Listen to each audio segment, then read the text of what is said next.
చూస్తున్నాం కదా గీతాంజలి గారు ఆమె లబ్ధి పొందిందని మీడియా ముందుకు వచ్చి చెప్పింది. ఒక ఆడపిల్లగా ఒక అభిమానంగా ఎవరైనా ఇప్పుడు మనకి ఒక 10,000 ఇస్తే మనం 10 మంది చెప్పుకుంటాం. ఓకే, ఆమె డ్రీమ్ చిన్నప్పటి నుంచి ఫుల్ఫిల్ అయింది. ఆమె డ్రీమ్ ఇల్లు కావాలని డ్రీమ్, చిన్నపిల్లలతో కొత్త జీవితం స్టార్ట్ చేద్దాం అనుకుంది. సో ఆమెని ఇలా ట్రోల్ చేసి మానసికంగా బాధపెట్టి ఒక ట్రైన్కి ఎదురుగా వెళ్ళింది. అంటే మనం ఒక ట్రైన్ పక్క నుంచి వెళ్తాం చాలా ఇబ్బంది పడతాం. ఆమె ఎంత పెయిన్ ఉంటే అవునవును, అది నిజమేనయ్యా. ఒక మాట అయ్యా, ఆవిడ భర్త స్వర్ణ కార్మికుడు. ఒక రోజు పని ఉంటే ఇంకో రోజు ఉండదు.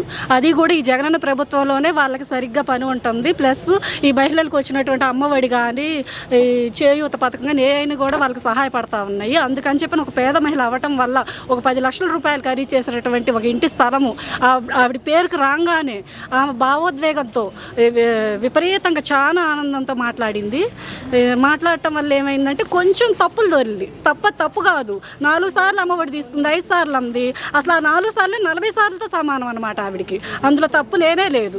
కాకపోతే ఏంటంటే ఈ తెలుగుదేశం వాళ్ళు, ఈ జనసేన వాళ్ళు వీళ్ళందరూ కూడా వాళ్ళ వికృత చేష్టలతో పైశాచిక ఆనందంతో వాళ్ళని తోలు తీస్తాను, తాట తీస్తాను, పవన్ కళ్యాణ్ అంటాం, చంద్రబాబు నాయుడు అంటాం, అలాగా ప్రతి ఒక్కళ్ళు కూడా హిప్నటైజ్ చేయటం వల్ల వాళ్ళ పార్టీ వాళ్ళు కూడా, తెలుగుదేశం వాళ్ళు, జనసేన వాళ్ళు కూడా ఇదిగా మారిపోయి పరోక్షంగా ఆవిడ చావుకు కారణమయ్యారు. సెక్షన్ 107 అబెట్మెంట్ ప్రకారం చంద్రబాబు నాయుడు, పవన్ కళ్యాణ్ ఇద్దరు కూడా శిక్షా అర్హులే.